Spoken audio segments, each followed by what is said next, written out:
Hey, what's up, everybody? This is Spitting Fire Season 1, Episode 2, 2021. Hello to the boss man, Pastor Jahnig. How are you? Good to be back, Dubsy. It is great to be back and loving our new set, by the way. Yeah, this is pretty cool. It is awesome. Good work, guys. Great work. Nice graphic for us. Spitting fire. Spitting Fire. Life, leadership, and the lingering topics, i.e., the ones that so often don't get spoken about or people don't want to talk about. And I am here on behalf of the people representing, trying to find some thoughts and ideas and pull them out of you of stuff we've heard in the last couple of weeks around leadership and life, and obviously some of those topics helping you expand on some of the thoughts that we're hearing coming out of the many sessions you do for us. As a leader and as a team and as a church, and excited to be back and chatting one more time with you today. Let's do it. Are you good? Asking the questions that everyone's actually asking. Yeah, that's the goal. So if you have any questions that you are actually asking that we're not answering, then drop them in the comment box right now. There's a space down there you can do that. Also share these with your friends. I believe they're going to be helpful, not only in the church context and as we figure out this idea of faith, but also in your life and in your business and in every sphere in your life. Shout out Petri. Shout out to Petri Stein, you absolute legend. It's going to be awesome. Alrighty, enough of that. Last time we laughed too long, then we got rebuked, and it's a funny dynamic because we've been mates for 12 years, and I work for Dill, he's my boss, and we have this relationship that some days we laugh together, and then some days we work together, and it's we call to build the most incredible church on earth, and we're giving us best shot at it. And then there's times when I get into trouble. Is that true? Yeah, they are. Is that true? Yeah, absolutely. I think really it's cool. I think what you're saying is so good, because the truth is our friendship allows us to work through the frustrating moments. Yep. But this also helps people out there that are in like boss buddy relationships. Absolutely. Like, how do you do it well? And we're still figuring a lot of that out. But hopefully this is a space to equip and encourage others. It is. That's why sometimes we have a good giggle. That's right. And then, but we're not allowed to laugh for any longer than 15 seconds, because last time we laughed for a minute and a half. Too much laughter. Too much laughter, and we lost the momentum. So without further ado, we're not going to lose any momentum. We're going to jump straight in. And our last episode, we chatted around For One For All. And we mentioned the statement to champion God-breathed living. We spent a little bit of time on it. But this year, you brought something new to our team around that same thoughts, championing God-breathed living. And last year, we had the 4 C's, which then became the 3 C's. So we narrowed them down because 3 is simpler than 4. And it's courageous, creativity, consistency, and community. And if anyone's listened to this podcast before or heard you speak in any context, either on a Sunday or on all-in context, whatever those look like, they would have heard those 3 C's popping up all the time over the show. They become something of a framework. Absolutely. Yeah, it's been quite cool. I think in some ways it's like said to our church, our team, even people building business from the heart of who we are. Yep. It's going like, all right, what if we were just consistent? What if we made contact or community, built connection? And of course, what if we took a creative swing at something? Come on, yeah. So it's just helping us every time we do anything. It's like, can we be consistent in this? Is it making contact with people? And is there a creative swing involved? It's given us a good framework for strategy. That's so good. So you broke those down and gave us some new language for them, if you like, or add-ons to those 3 C's heading into 2021. And you made 3 statements. They were shift, to show up, and to be spirit-led. Come on. And we were thinking about it and chatting about it the other day. It's amazing how those 3 C's or those 3 S's fit it into the 3 C's. Yeah, it's the same thing again and again, right? And I guess it's just God speaking to us, going like, don't overcomplicate like a simple calling. Yep. So whether it's the 3 C's or those S's, shift, show up, and be spirit-led, it's the same conversation going like, I want you to just make sure you're showing up consistently, that you have this agility, this lighting up the heart kind of space to your creative swing, and that you obviously are making contact with people, spirit-led. So good. So the courageous creativity. Favorite one. A shift. Hands down. Favorite one. Favorite one. What does shifting look like? Oh, good question. Look, I think here's the problem. Most of us want to do something new, but most of us are stuck in what's old. Like it's exactly right. It's the good old definition of insanity is to do the same thing over and over and expect a different result. Absolutely. Like if I'm honest, I'm often in that bracket, where although I want to do something differently, I want to shift strategy, I want to change the way I build my family, I want to do something new in my finances. Like we have these like little thoughts in our life, you know? And I think that's the Spirit of God going, there's a new season, there's something fresh happening. But most of us don't actually shift. I like the word shift because it's got this intentionality to it. It's got like a bit of a jolt to it. It's got like we've got to move in a new direction. So yeah, shifting is a big deal for us. And that's awesome because coming out of 2020, which was a year of absolute chaos, you actually had a great analogy. The MMA analogy? The MMA analogy. Yeah, I like it. Brilliant. Oh man, I love this. Like I was chatting to our team, like shout out if this makes sense to you, just let us know in the comments. But I was chatting to our team and saying like last year felt like we were in an MMA ring. Exactly. And one moment we're on the floor in a grapple, the next moment we're up and then there's a fly kick. And I just wasn't sure which was hitting me when, you know? And then I got a shot in, we got a shot, and we felt like, okay, we're back in the mix. And then the next thing we had a blood nose. And so, like a graphic analogy, but it kind of felt like you never knew where the fight was going. Like you just didn't know who was leading, who was winning. You know, MMA, like it can change in a moment. This year, same fight, new strategy. So good. A little bit of a different approach. I feel like now we're in the ring. We know our opponent. And we're aware that there's going to be a kick every now and again. And so we're standing up, we're holding back, we're timing our punches better. And so it's still a fight. Like I still think we're in a season where there's, there's not an easy escape here. No. But I do feel like we're more settled, we're more steady on our feet, we've got better strategy. And by God's grace, we are going to come out tops. Come on. So we're still shifting and we're still agile as an organization. We just seem way more planned out, way more prepared for 2021. Dealing with something of the animal we have been dealing with last year, just way more prepared and ready to go. It's actually so cool that you say that because I think a lot of this current strategy moment, because guys are saying don't plan further than one day, you know, and I think there's value in that. So maybe it's less around the plan and more around just being prepared. So good. We know who the enemy is now. Yep. We know the challenges that are facing us. We don't necessarily know what tomorrow holds, but we kind of know how this thing's coming at us now, so we can be prepared for it. We don't have to have like this 3-year plan, but we can be agile and prepared. Any thoughts around just the start of a shift? I think there's so many guys out there watching going, man, I'd love to shift, or I'd love to change, or I'd love to be agile, I'd love to... You got anything burning in you that's simply like, just start with this? I do actually. Awesome. Yeah, like for me, I feel this often. Like I'll wake up in the morning and God will give me a thought.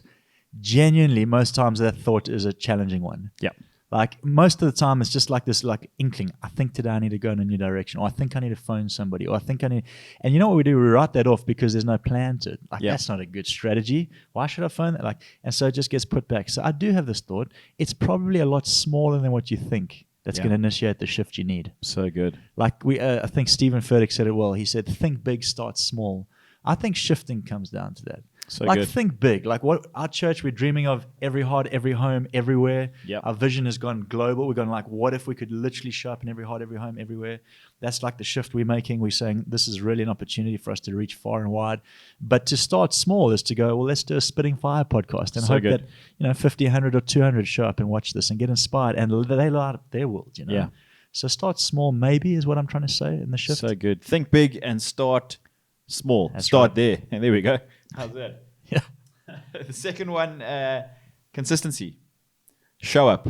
Show up. How important is showing up? Well, you said it, right? Yeah. Josh McCauley, a good friend of ours, chatting to Pastor Brian Houston, says, Pastor Brian, one word of advice to a young church leader for the rest of my life. And Brian, like straight up just said, show up. Yeah. Like in show up. Show up. That's it. Shout out to Pastor Brian. You're amazing. But I think the truth is, if you look at his life legacy, that's his thing. That's all he's done. He just keeps up. showing up, you know, and he shows up present. He shows up strong. He shows up ready. Yeah. I bet you it's not always going like well everywhere around him, you know, but he just shows up willing to get in the game. So good. And so I think consistency really just comes down to showing up. And to say this, most people would hear this for like business or leadership, or let's actually like bring it home. Yeah. What about arriving like early for dinner? Yeah. What about sitting at the dinner table without your phone out? Like, what about getting up in the morning and just saying hi to your kids? That's showing up. Yep. So, you know, showing, again, think big.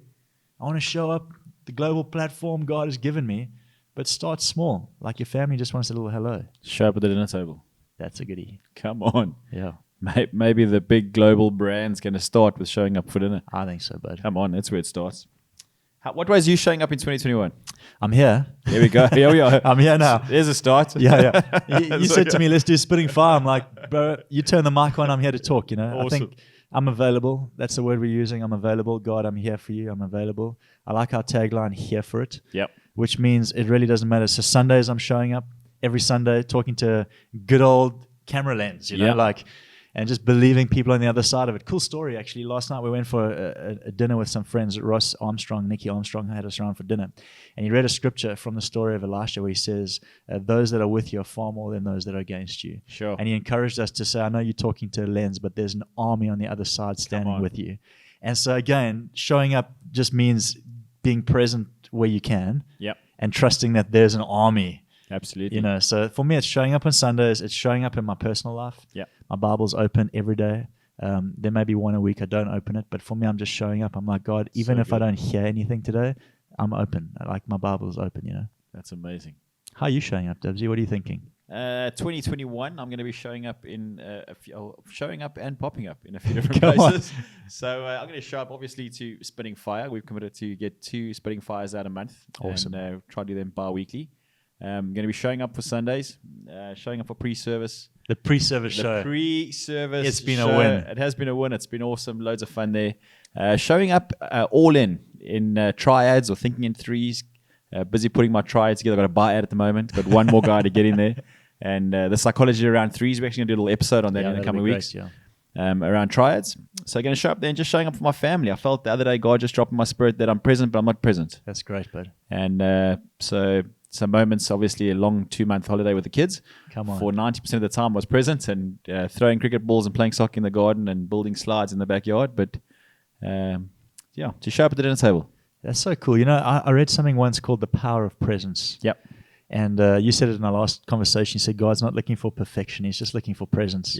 And I do. That resonates with me. It really does. You know. And like sometimes in family, we want that strategy. What do I do so that my kids end up? And God's going, you be. Just be. There's no other plan. Just show up. Tessa said that a few times to me. You're in the room, but you're not here, you know? Absolutely. And so I do think there's a challenge for us to show up just in whatever capacity this year, just to show up. Come on, whatever you're doing, wherever you are, just keep showing up. Show up at your business, show up in your family, and God will give you the big desires and dreams. We believe that. Of your heart. I believe it too. Cool. We're running out of time, so we have to keep moving. I feel like we can do a whole conversation just on showing up. We could. Community. To be spirit-led. Yeah, look, man, I remember the first thing I said going into lockdown was, hey, guys, we're not going to focus on content. We're going to focus on contact. First thing, it was just like God just put in my spirit, like, team, contact. I think this is saying the same thing in a different way. To be spirit-led is to go after what's in God's heart, not go after what's expected of us. So to be spirit-led is to be ear to the ground, in the word. We spoke about that last week. Get a word for your world. Like, show up in your world with a word. Like, don't show up with nothing. I like your language of streetwise and spirit-led. I think it's powerful. So expand on that. I wanted to just touch base with that, because the being spirit-led is quite a big thought or process for a lot of people. How do we simply break that down? So streetwise and spirit-led is language that we used in the past. How do we practically land spirit-led into people's laps? I think there's this scripture that's really helped me in this thing. It's in Deuteronomy 33. It says, it's a prayer that's prayed over God's people, and it's, may you be blessed with the dew of heaven above, that which rains down, and the deep wells from below. And I think there's this thing God's challenging us to as a people, which is, we're often like resting with our hands open going, God, would you rain it down? And that could be what people call spirit-led. I'm waiting for God to rain it down. But actually, God says this other part of it. He goes, and the deep wells from below. I think sometimes it needs to rise up.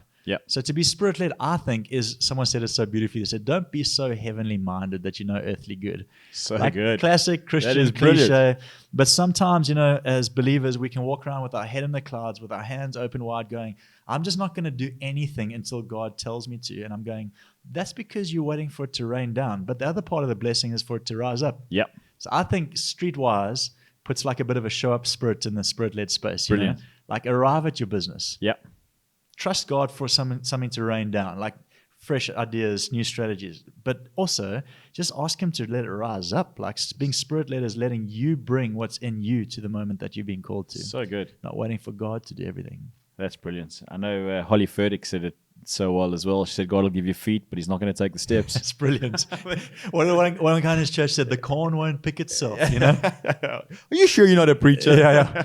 I love that. But streetwise, spirit-led, for me, that's it. Like, show up in your business, be streetwise. Louis Giglio said it so cool. He said, we need to learn to walk with have a conversation around Jesus and sport. And Jesus and family. And Jesus and economics. Like, be spirit-led, honor Jesus in the way you build your business. So good. But also just be there, show up, you know? So like there's this togetherness in the spirit-led show up space. That's so good. Any other final thoughts as we wrap up those three amazing S's?